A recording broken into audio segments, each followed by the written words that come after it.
हाँ तो प्यारे बच्चों, आज हम आपको पढ़ाएंगे चैप्टर 3 व्हाट इज गवर्नमेंट के क्वेश्चन आंसर्स। क्वेश्चन नंबर 1 है what do you understand by the word government. सरकार शब्द जो है उसे आप क्या समझते हो। List 5 ways in which you think government affects your daily life. 5 ऐसे तरीके बताने हैं, ऐसे वो चीजें वो जहाँ पर गवर्नमेंट हमारे जीवन को प्रभावित करती है। सबसे पहले definition of government, a group of people who control the administration which are elected by the people। and वो जो ग्रुप होता है, वो दल जो एडमिनिस्ट्रेशन को कंट्रोल करता है, व्यवस्था चलाता है, पूरे व्यवस्थित करता है हमारे सोसाइटी ढांचे को, लेकिन वो हमसे ही चुनित किए जाते हैं। चुनाव में वो जीत के आते हैं, वो लोग, उनको गवर्नमेंट कहते हैं। A group of people by the people to the people, short में। अब वो 5 तरीके जो हमारी लाइफ में वो असर करते हैं। The decision on work to build roads and other infrastructure, the decision on various social welfare programmes, सड़कें बनाने में, सोशल वेलफेयर प्रोग्राम्स में वो निर्णय गवर्नमेंट लेती है। इम्पोर्टेंट गुड्स एंड कमोडिटीज की कीमतें वो करते हैं, बढ़ानी है, घटानी है। Patrol the boundaries and protect the boundaries and maintain friendly relations with other countries। हमारी सीमाओं को सुरक्षित करते और पड़ोसी देशों से मित्रता संबंध स्थापित करते हैं। Ensuring that there are good health facilities, और हमारे आसपास हमारे सिटी गांव में अच्छी स्वास्थ्य सेवाएं उपलब्ध है। Question number 2, what do you think the government needs to make rules for everyone in form of laws. आपको ऐसा क्यों लगता है कि सरकार को नियम बनाने चाहिए, कानून बनाने चाहिए सबके लिए, लॉज जिसको कानून बनते हैं, ऐसे नियम बनाने चाहिए सबके लिए जिनको हम बाद में कानून कहते हैं। न्याय व्यवस्था क्यों मेंटेन करनी चाहिए। क्वेश्चन नंबर 2 का सॉल्यूशन है some rules have to be made that apply to everyone. कुछ ऐसे नियम, ऐसे कानून बनाने चाहिए जो कि हर एक के लिए अप्लाई होते हो, सब पर लागू होते हो, क्योंकि कानून के बराबर, क्योंकि सबसे पहला नियम है कि कानून के समक्ष सब बराबर आने चाहिए। For example there is a need to control resources and protect the territory of country.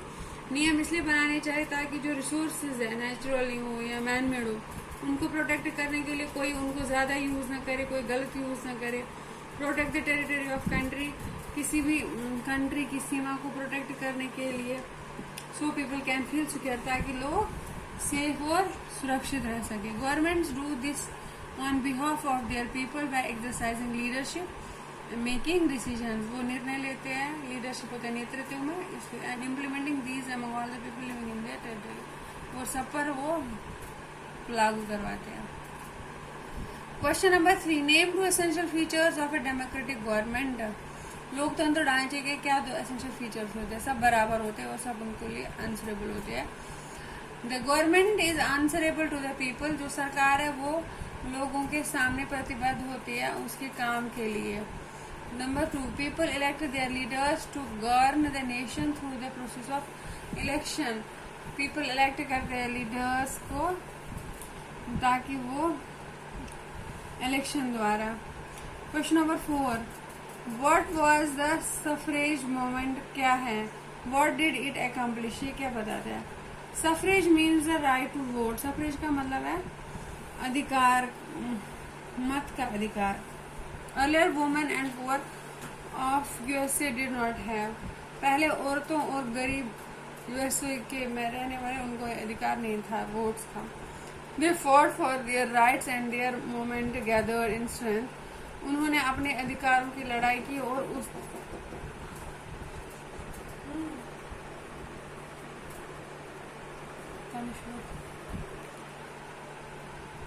They fought for their rights and this movement gathered in strength। उन्होंने अपने अधिकारों के लिए लड़ाई की,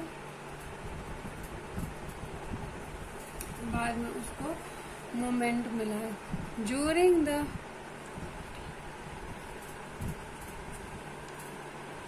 क्वेश्चन नंबर 5 है Gandhiji strongly believed that every adult in India should be given the right to vote. However, a few people do not share these views.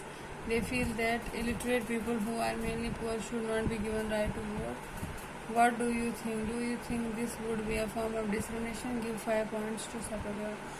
Gandhi ji चाहते थे कि सबको वोट मिले, लेकिन कुछ लोग उसके विरोध थे, गरीब और अनपढ़ों को नहीं मिलना चाहिए। आंसर है इसका, in all the democracies poor and literate have the right to vote. सभी लोकतंत्र में गरीब और इलिटरेट अनपढ़ों को अधिकार का वोट का अधिकार है। The constitution of India says that all citizens are equal, सब बराबर है। Elected government works for all citizens, not just for the illiterate and rich people. Government सबके लिए बराबर है, नागरिकों के लिए, अमीरों और रिच पीपल के लिए नहीं है। A few minorities should not decide the fate of the majority. कुछ लोग मिलकर गरीबों या माइनॉरिटीज होते, कम मात्रा में जो लोग रहते हैं उनके साथ अन्याय नहीं कर सकते। It is not a crime to be poor, गरीब होना कोई जुर्म नहीं है। Hence they should be given right, उनको अधिकार देना चाहिए मत का। तो ये थे भैया आपके बच्चों क्वेश्चन आंसर, उनको कॉपी पे लिखिए और लर्न कीजिए। Thank you, have a nice day.